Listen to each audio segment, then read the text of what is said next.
Now, Senator, let's talk about the Labor Party demanding more power, or the unions demanding more power if the Labor Party ends up in government. Again, shades of 2019, done and dusted, this thing's over, time to start making the demands before we're even in office.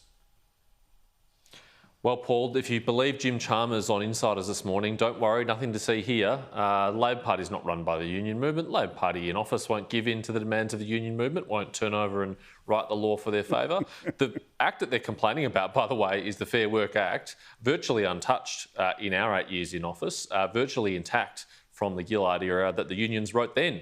So what they're trying to do is make the most pro-union workplace relations system we've had in 30 years even more pro-union, even more anti-enterprise, even more anti-growth.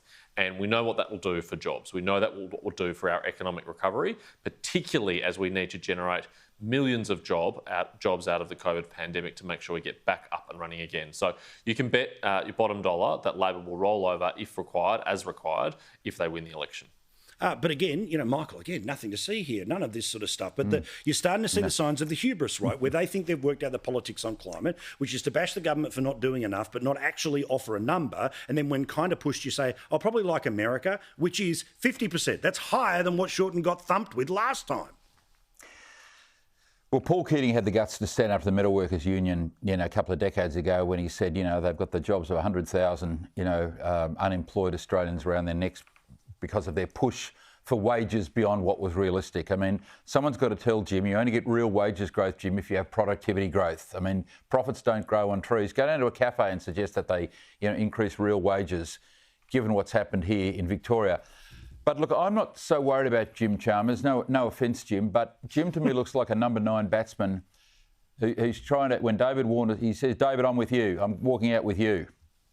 And David says, no, mate, you're a number 9, wait your turn. I mean, I don't think Chalmers has made much impact in the last few years, and I think this is a problem for Labor.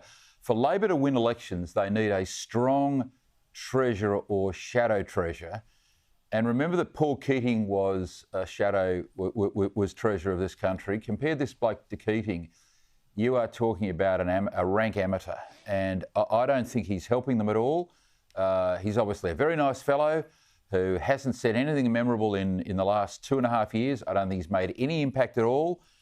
And unless he toughens up and starts announcing some policies, I think he's a negative for Albanese going forward, mate, for the election. Well, I agree completely. And again, somebody will twig about the lack of targets, but of course they're too busy talking about the AstroTurf faked independents that are around. I know I'm the only bloke talking about it, but I'm telling you this is what's going on inside the election right now.